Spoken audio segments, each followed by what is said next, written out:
Today I'm going to show you what I consider to be the only tuning better than standard tuning. Are you ready? Let's go.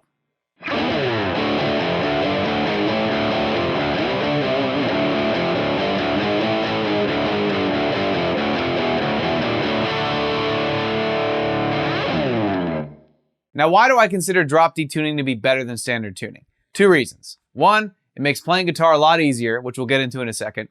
And two, it gives you access to a low D note, which can really come in handy whether you play rock, metal, even blues, country, Americana, you name it, drop D has a place in there.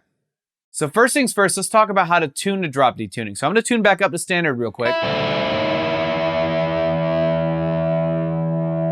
And I did that just by playing the high E string as a reference so I can tune the lowest string back up to E. All right, because in standard tuning, right, we have E, A, D, G, B, E.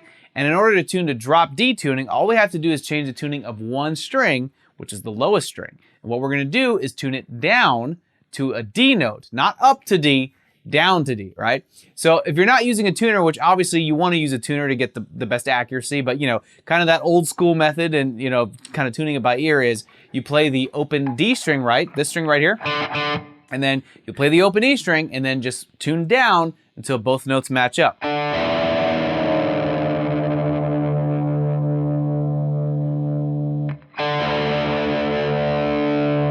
That's a good exercise for your ear if you want to do it that way, but of course, I recommend using a tuner.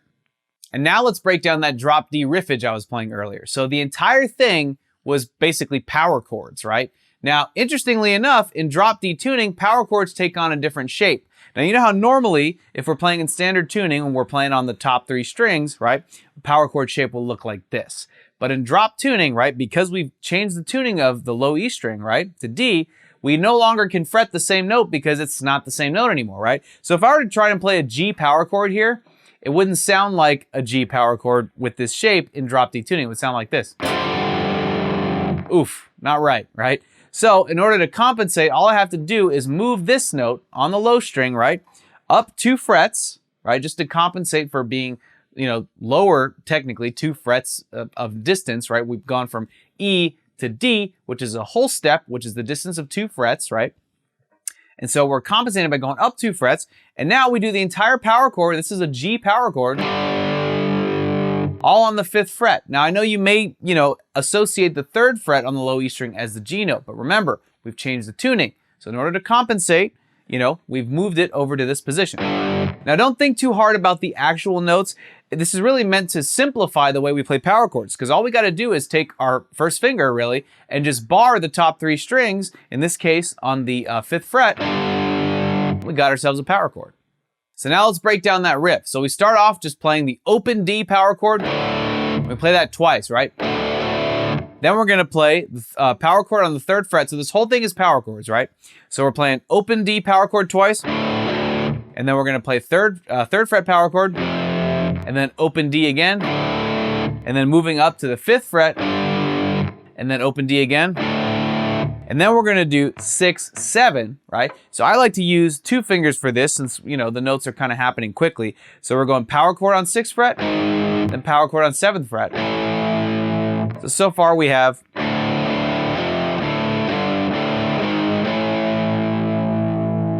sounds quite rock and roll, quite hard-edged, right? And then we're gonna play the open D again. Right, then we're gonna do 3rd fret again. And then we're gonna play open D again. Then we're gonna bring it all the way up here to the 10th fret power chord. I'll use my first finger for this part, and then my 3rd finger for the 12th fret power chord, and then back down to 10. All right, so far we have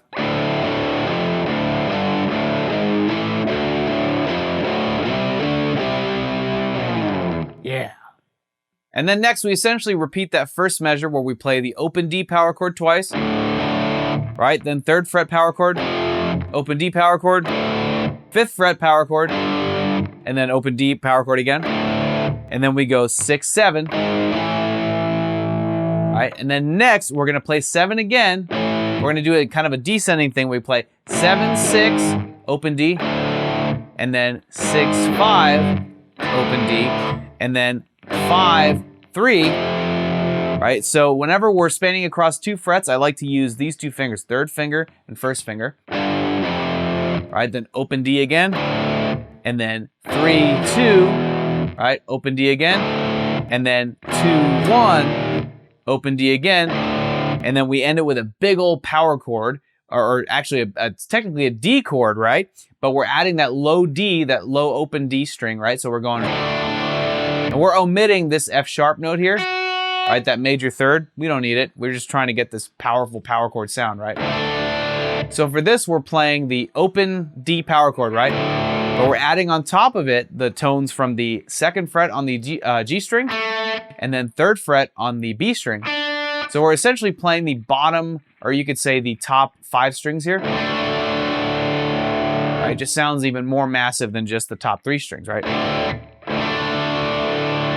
You know, so as a quick recap for those last couple measures, we're doing open D twice, 3rd fret, open D, 5th fret, open D, and then 6, 7, and then 7, 6, open D, 6, 5, open D, 5, 3, open D, 3, 2, open D, 2, 1, open D, and then major open D. So let's recap all that entire thing nice and slow. And of course, if you need to go back in the video and rewatch the parts where I break it down with the tab on screen, definitely do that. But here's the riff slow.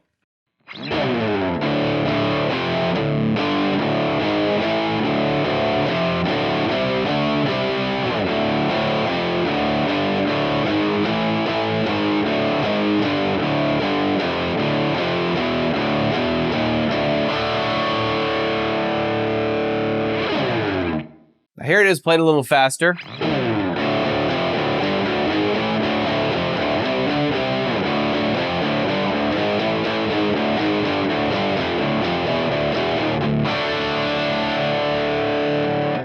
And now here it is, even faster.